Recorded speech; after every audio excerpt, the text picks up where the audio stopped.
Nk'uko biri mu mugambi w'igihugu kuri uyu wa gatandatu igenekerezo rya 10 Myandagaro uno mwaka wa 2024 abenegihugu bo muri zone Cibitoke komine Rugombo bakoze ibikorwa vy'iterambere aho bazindutse gushira imivyaro y'amavoka mu bushashe nk'uko bitegekanywa mu gufumbira canke mu kugira pepiniere y'ibiti bitandukanye.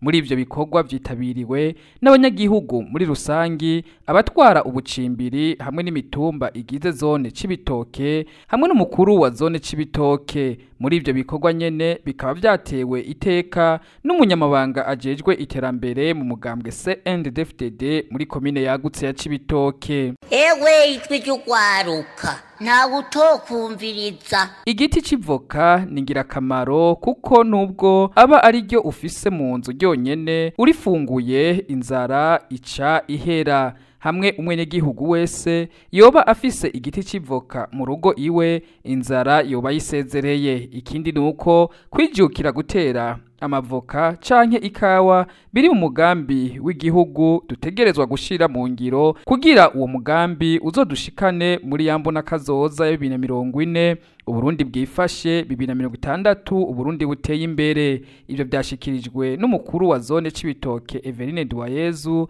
aho yari yishikiye kwifadikanya n'abenegihugu bo muri zone Cibitoke mu gutegura pepiniere y'ibiti by'amavoka. Yongeye guhamagarira abenegihugu kwitabira umugambi wo gutera amavoka ntihagire abigira sindabibazwa kuko uwo mugambi utareba abari mu mugambwe CNDD-FDD gusa nk'uko benshi bavyibaza, ahubwo bamenye ko ari umugambi w'igihugu utegerezwa gushirwa mu ngiro n'umurundi wese. Mu kurangiza twamenyesha ko igikorwa cyo gufumbira amavoka muri komine Rugombo kiriko kirakogwa ahatari hake. Ibikorwa rusangi byo gushira mu ngiro uwo mugambi wo gutera amavoka birabandanya, ari naho abajejwe intwaro muri komine Rugombo babandanya batera akamo abenegihugu batarabona akamaro ko kugwiza ibiti by'amavoka kubyijukira bakitabira ivyo bikorwa rusangi.